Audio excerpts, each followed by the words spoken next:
Olá, sexto ano, aqui é o professor Davi e hoje nós faremos a explicação do conteúdo e, posteriormente, a correção das atividades da semana 3 do PET volume 6. Esta semana nós vamos falar de esportes técnico-combinatórios. E esportes técnico-combinatórios são aqueles esportes em que os atletas devem seguir e respeitar o padrão de modelos estabelecidos e pré-determinados. Estes códigos e critérios não determinam quem vai mais longe ou mais rápido, e sim quem está mais próximo da execução estética do padrão ideal exigido e esperado, gerando assim uma pontuação que atribui maiores notas aos gestos com maiores dificuldades. Alguns exemplos de esportes técnico-combinatórios são ginástica artística, ginástica acrobática, rítmica, aeróbica, de trampolim, saltos ornamentais, nado sincronizado, patinação artística, dentre outros. A modalidade mais conhecida dos esportes técnico-combinatórios é a ginástica artística. Essa modalidade teve sua origem no século XVIII com os métodos de ginásticos europeus. É um esporte de alta complexidade no que se refere à sua aprendizagem e ao seu treinamento, pois requer aparelhos específicos. As competições podem ser realizadas de forma individual ou por equipes de ginastas, que apresentam coreografias e sequências de movimentos com graus de dificuldades variadas. Nas competições de ginástica artística, os aparelhos utilizados são diferentes para atletas masculinos e femininos. Vamos ver alguns deles. Nas competições femininas, nós temos a ginástica de solo, com música, o salto sobre a mesa, a trave de equilíbrio e as paralelas assimétricas. Já nas provas masculinas, nós temos o solo, sem música, salto sobre a mesa, cavalo com alças, paralelas simétricas, barra fixa e argolas. E aqui mais abaixo a representação visual, através da silhueta das possibilidades de ginástica tanto para as modalidades masculinas quanto para as femininas. Após essa breve explicação, nós vamos agora às atividades da semana. Atividades. Essa semana nós temos 5 atividades. Vamos às possibilidades de resposta para cada uma das atividades apresentadas.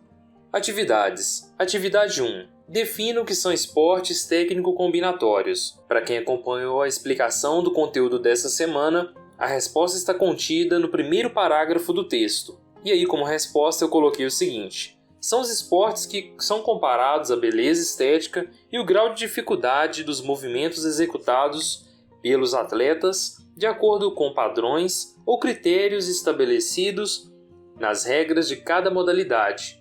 Ok, pessoal? Fica então esta possibilidade de resposta para a atividade 1. Vamos à atividade 2.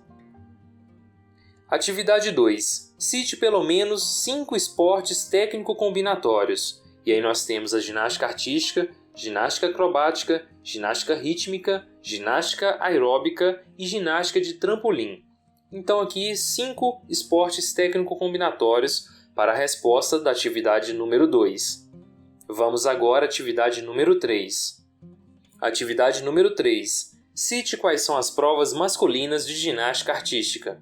E aí as provas masculinas de ginástica artística são provas de solo, salto sobre a mesa, cavalo com alças, paralelas simétricas, barra fixa e argolas.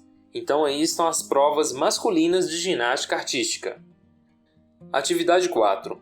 Qual é a diferença existente entre a prova de solo masculina e a prova de solo feminina? E aí a principal diferença entre as provas de solo masculina e femininas é a realização da prova feminina com música e a masculina sem música. Basicamente, essa é a principal diferença entre as duas possibilidades de provas. Tá certo, pessoal?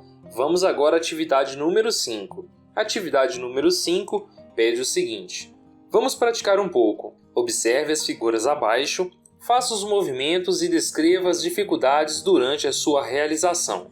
As figuras são essas apresentadas aí. Na primeira atividade, partindo da posição de pé, você deve flexionar os joelhos e realizar um balanço dos braços para trás, seguido de um balanço para frente e para cima, assim como apresentado no vídeo.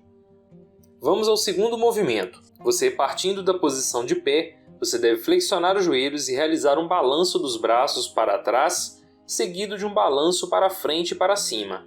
estendendo os joelhos e realizando o salto, mantendo os braços estendidos para cima. Muito simples e fácil este salto. Ele deve ser realizado da forma que foi apresentado aí no vídeo. O terceiro movimento, você deve, com os braços elevados e pés unidos, realizar saltitos de forma contínua, mantendo o corpo totalmente estendido na fase de voo, quando os pés não estão em contato com o solo. Esse exercício poderá ser realizado com e sem deslocamento. E aí, após você realizar essas atividades e esses movimentos, você deve descrever as suas dificuldades durante a realização. Ok, pessoal? Vamos ver a possibilidade de resposta para esta questão. Eu coloquei que eu gostei das atividades. A única dificuldade que tive foi o entendimento do que estava escrito no PET para a realização do exercício. Esta resposta é com base no feedback que eu tive de alguns alunos meus. Eles me reportaram dizendo que tiveram dificuldade para entender o que fazer durante esta atividade. Tá certo? Fica este modelo de resposta para a atividade 5, que é uma resposta pessoal. E é isso aí, turma. Com isso, nós concluímos aqui então a semana 3 dos sextos anos do PET volume 6. Quaisquer dúvidas no campo de comentários, se inscrevam no canal para dar aquela força pra gente e um forte abraço.